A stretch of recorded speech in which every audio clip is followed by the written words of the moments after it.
Jeg vil i den her video kort præsentere velfærdstrekanten, hvad den viser og hvad den kan bruges til. Velfærdstrekanten viser, som navnet det fint antyder, hvilke forskellige aktører, der leverer velfærd, sat ind i en trekantsmodel. Der er tre forskellige aktører, der kan levere velfærd til borgerne. Der er staten, der er markedet og der er civilsamfundet. Alle tre kan altså være dem, der står for, at borgerne får velfærd. Hvis det er markedet, der står for velfærden, så svarer det altså til, at velfærden bliver leveret på markedets vilkår.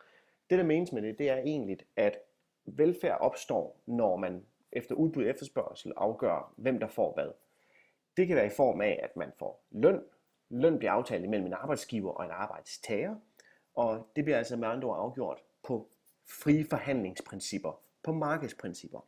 Så når man får velfærd fra markedet af, så er det altså forsvarende til, at man modtager en indtægt, en løn, som man har forhandlet sig til, og for den løn kan man så købe sig til de velfærdsgoder, man ønsker. Det kan være sådan noget så basalt som mad, det kan også være nogle mere vigtige, nogle større ting, såsom velfærdsydelser i form af uddannelse eller sundhedspleje. Så hvis det er markedet, der står for velfærden, så betyder det altså, at man tjener sine egne penge, og at man bruger de her penge til at betale for den velfærd, man forbruger. Ligeledes kan staten også stå for velfærden. Når det er staten, der står for velfærden, så er det ikke længere på markedsvilkår, at velfærden leveres. Det vil sige, at det ikke er et spørgsmål om udbud og efterspørgsel, det er ikke et spørgsmål om forhandling imellem arbejdsgiver og arbejdstager om f.eks. lønnen. Hvis staten leverer velfærden, så får man leveret en ydelse fra staten, der er fastsat politisk. Den ydelse kan f.eks. være i form af overførselsindkomster eller sociale ydelser, altså kontanthjælp, SU eller andre former for overførsler fra staten. Så er det altså ikke længere mellem en arbejdsgiver og en arbejdstager, at man modtager penge. Det er altså fra staten, man modtager en overførsel, og den overførsel er altså fastsat politisk til at være en vis sats. Så på den måde kan staten sørge for velfærd. Andre eksempler på staten, der sørger for velfærd, er selvfølgelig de ydelser, hvor det ikke er direkte overførsel, der taler om, men for eksempel gratis adgang til uddannelse, gratis adgang til sundhedsvæsenet. På den måde leverer staten også velfærd. Vi betaler selvfølgelig alle sammen til velfærden via vores skat, og den bliver så fordelt politisk efterfølgende. Så i modsætning til markedet er det altså ved staten politiske beslutninger, og ikke penge og overskud eller profit, der afgør, hvad for en velfærd man har råd til eller kan få. Her kan alle få den samme velfærd efter en ens politisk beslutning. Den sidste instans, der kan levere velfærd til os, det er civilsamfundet. Civilsamfundet er egentlig det, man kalder for sociale netværk, eller de nære fællesskaber, som man vil kalde det, hvis man var en god konservativ. De nære fællesskaber kan være familien primært, det kan være den udvidede familie, det kan være venner, det kan sådan set også være sådan nogle fællesskaber, såsom kirkelige organisationer eller kirken i det hele taget. Så hvis man får hjælp, hvis man får velfærd fra civilsamfundet, så vil det altså sige, at man får hjælp fra ens forældre, for eksempel, hvis man ikke har nogen indkomst, at kan flytte ind hos dem. Det kan være, at man går til ens bedstemor og beder om hjælp, hvis man har ondt i knæet, fordi hun ved, hvordan man skal behandle det, i stedet for eksempel at tage kontakt til et privat hospital eller tage imod et offentligt tilbud om sygesikring. Altså en hjælp, der måske også mere hørt hjemme i tidligere tider, når det kommer til i hvert fald sundhed. Så hvis det er civilsamfundet, der leverer velfærd, så er der altså tale om, at det er netværk, personlige relationer, der afgør, hvorvidt man opnår velfærd, hvorvidt man opnår hjælp, når man har brug for det i forskellige dele af livet. Det modellen så kan bruges til nu, når vi har slået fast, at der er tre forskellige aktører, stat, marked og civilsamfund, der kan levere netværk, der kan levere velfærd.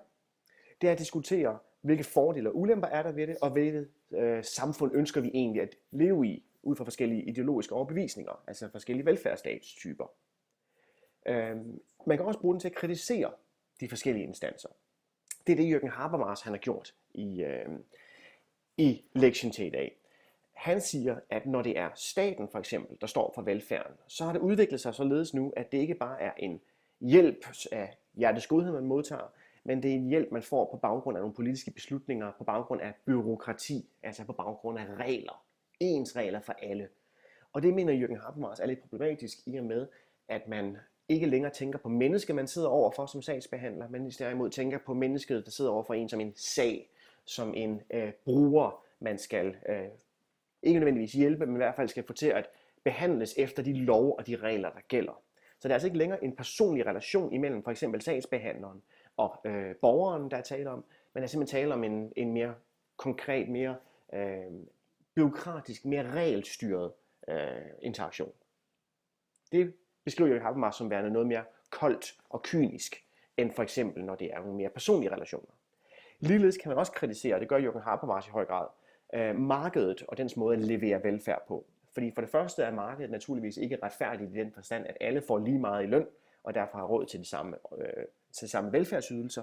Men det er også uretfærdigt i den forstand, at der skal tjenes penge, med andre ord, der skal regenereres profit og overskud. Det vil sige, når arbejdsgiveren han giver en vis løn, så er det kun med bagtanken om, at han selv stadigvæk tjener penge. Og hvis man går til et privathospital for at få behandling, for eksempel, og køber sig til behandling, jamen så er det også igen med den bagtanke, at privathospitalet skal tjene penge på dig, på din sygdom. Så på den måde, så beskriver Habermas altså markedet som et mere kynisk sted at modtage velfærden i, ligesom staten også er det. Med andre ord, så beskriver han de her to instanser, markedet og staten, som det han kalder for et system. Ikke systemverden, som der står her, men egentlig et system. Det er et system, fordi det er noget koldt, det er noget kynisk, det er noget, der sker per automatik efter nogle regler og nogle forskrifter. I modsætning til det, så siger at Jürgen Habermas så, at civilsamfundet, når det leverer velfærd, så er der tale om det, han kalder for livsverdenen. Det han mener med det er, at det bliver leveret velfærd efter nogle regler, ikke efter regler og rammer, men efter næstekærlighed, efter hjertevarme. Med andre ord, man hjælper altså dem, der er tæt på en, ud fra det faktum, at man holder af dem. Det er en medmenneskelighed, der afgør, hvorvidt man modtager hjælp. Det er jo i kontrast til, må man sige, staten og markedet, hvor det var regler, eller hvor det var penge, profit, der afgjorde, hvorvidt du kan få hjælp eller ej. Lever du op til reglerne, må du. Har du penge, må du. Herover vi holder af dig, ergo må du. Så på den måde kan vi altså bruge velfærdstrekanten til at kritisere de forskellige aktører, der kan levere velfærd, udover at overskue dem. Den sidste ting, vi kan bruge den til, det er at beskrive, hvor vores velfærdsmodeller de ligger henne. Man kunne for eksempel diskutere, hvorvidt den danske model ikke ligger et sted heropad, hvor staten spiller en rolle, markedet spiller en lille, men dog en vis rolle i form af vores for eksempel dagpengesystem, som er delvist privat, i form af privathospitaler, som der er blevet flere af i Danmark i de sidste 10 år. Og andre, man kan sige et faktum, at vi lever i et samfund, der ikke har planøkonomi, men rent faktisk er baseret på lønoverenskomster og lønforhandlinger. Så den danske model er ikke en ren statslig styret model, det er en model, der bevæger sig hernede af. Og ligeledes har vi jo også nogle kirkelige organisationer, vi har også noget fællesskab, nogle relationer til vores familie, vi trækker på i tider. Så kunne man jo så bruge den til for eksempel at analysere, hvad vil konsekvenserne være ved, at man ændrede på noget ved vores velfærdsmodel. Hvis man for eksempel valgte at afskaffe kontanthjælp for visse grupper, eller sænkede, hvor høj en ydelse man får på kontanthjælp, hvis man indførte for eksempel brugerbetaling på sundhedsydelser, jamen så kunne man jo argumentere for, at hvis man indførte brugerbetaling på nogle sundhedsydelser, så ville vores model bevæge sig længere ned imod markedet, fordi så var det mere den enkelte borger, der skulle betale og have pengene op i lommen. Så på den måde kan vi altså anvende velfærdstrekanten til at diskutere, hvor ligger de forskellige velfærdsmodeller, og hvor bevæger de sig hen, hvis vi ændrer på, hvordan de er indrettet. Det var en kort gennemgang af velfærdstrekanten, Habermas' kritik af stat og marked som velfærdsleverandører, og til sidst en lille introduktion til, hvordan man kan bruge velfærdstrekanten til at analysere, hvor velfærdsmodellerne bevæger sig hen, hvis man ændrer på, hvordan de ser ud. Rigtig god fornøjelse med at arbejde med velfærdstrekanten.